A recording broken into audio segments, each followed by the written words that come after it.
Channel पर नए हैं वो चैनल को सब्सक्राइब जरूर कर लें और अगर आपको ये वीडियो पसंद आए तो इसे लाइक भी कर दें। इसके साथ ही अगर आप सभी को हमारी वीडियो पसंद आती है या फिर आपको इस मूवी की स्टोरी पसंद आती है तो आप कमेंट्स के अंदर एनिमल जरूर लिखें। इसके साथ ही वो लड़की रणविजय को ये भी बताती है कि मैं ये जानती हूँ कि वो तुम्हारा करीबी है और वो इसीलिए क्योंकि वो तुम्हारे फादर को चाचा कहता है और हाँ वो तुम्हारे दादा को भी जानता है। ये बात सुनते ही रणविजय सीधा अपने दादा के पास जाता है और वो अपने दादा और पापा से बात करते हुए उनसे पूछता है कि आखिरकार हमारी फैमिली के अंदर कोई झगड़ा हुआ था क्या। जो सुनकर उसका दादा उसे ये बताता है कि असल में उसके दादा 3 भाई थे जिनमें से उसके बड़े भाई गाँव में रहते थे और वो अपने छोटे भाई के साथ शहर में आया था और इस कंपनी को स्टार्ट किया था। लेकिन उनका छोटा भाई धोखेबाज था और उसने उन्हें कई बार धोखा दिया था और इसीलिए उन्होंने उसे कंपनी से निकाल दिया था। जिसके बाद ही उनके छोटे भाई ने देश छोड़ दिया था और रिलीजन चेंज करके उसने 2-3 शादियां कर ली थी। जिसके बाद उसके कई बच्चे भी हुए थे बट लेटर ऑन वो डिप्रेशन में आ गया था और उसने खुद को जलाकर सुसाइड कर लिया था। मेरे भाई के मरने के बाद उसका बेटा हमारे पास आया था और वो कंपनी से अपना हिस्सा मांग रहा था, लेकिन हमने उसे भगा दिया और उससे ये बोला कि इस कंपनी को हम लोगों ने खड़ा किया है, तुम्हारा बाप 1 नंबर का धोखेबाज है और इसीलिए तुम लोगों का इस पर कोई हिस्सा नहीं है। और इसीलिए तब से उनके बच्चे और उनके बच्चे हमें बर्बाद करना चाहते हैं और हमें मारकर बदला लेना चाहते हैं।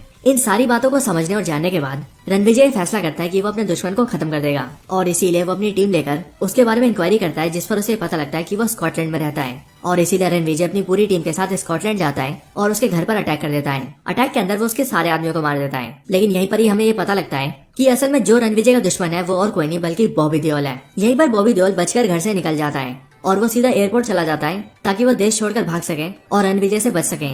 लेकिन रणविजय उसका पीछा करते हुए सीधा एयरपोर्ट पहुंच जाता है और वहां जाकर उसे पकड़ लेता है। यहीं पर रणविजय के आदमी बॉबी देओल को मारने वाले होते हैं, लेकिन रणविजय अपने आदमियों को रोक देता है और वो सबसे कहता है कि इसे सिर्फ मैं ही मारूंगा। इसके बाद रणविजय और बॉबी देओल के बीच 1-on-1 फाइट होती है और फिर यहीं पर हमें कमाल का आइकॉनिक फाइट सीन दिखता है। इस फाइट सीन के अंदर पहले तो बॉबी देओल रणविजय को बहुत मारता है, लेकिन फिर रणविजय बॉबी देओल को बहुत मारता है और फिर उसे बीट करने के बाद वो उसे एक मौका देता है। वो बॉबी देओल से कहता है कि वो उसे आखिरी मौका दे रहा है, वो चाहे तो सुधर सकता है और उसके डैड को मारने की कोशिश छोड़ सकता है और अगर वो ऐसा करता है तो वो भाइयों की तरह रह सकते हैं। लेकिन बॉबी देओल ऐसा करने से मना कर देता है, जिस वजह से रणविजय बॉबी देओल को मार देता है और फिर इसके बाद ही वो अपने घर वापस आ जाता है। वापस आने के बाद रणविजय बहुत खुश होता है और इसीलिए वो अपनी पूरी फैमिली के साथ दिवाली सेलिब्रेट करता है। इसके बाद वो खुशी से अपने डैड से मिलता है और फिर यहीं पर ही ट्रेलर का ये वाला सीन आता है। बट साथ ही साथ रणविजय को ये भी पता लगता है कि उसके डैड बलबीर सिंह को ब्लड कैंसर है और वो 3 से 6 महीने में मरने वाले हैं और इसीलिए वो दोनों एक दूसरे से बहुत बातें करते हैं और रणविजय के डैड बलबीर सिंह रणविजय से माफी भी मांगते हैं। वो उससे कहते हैं कि वो जानते हैं कि वो बचपन से कभी भी उसे सही से टाइम नहीं दे पाए और वो एक अच्छे पिता नहीं बन पाए,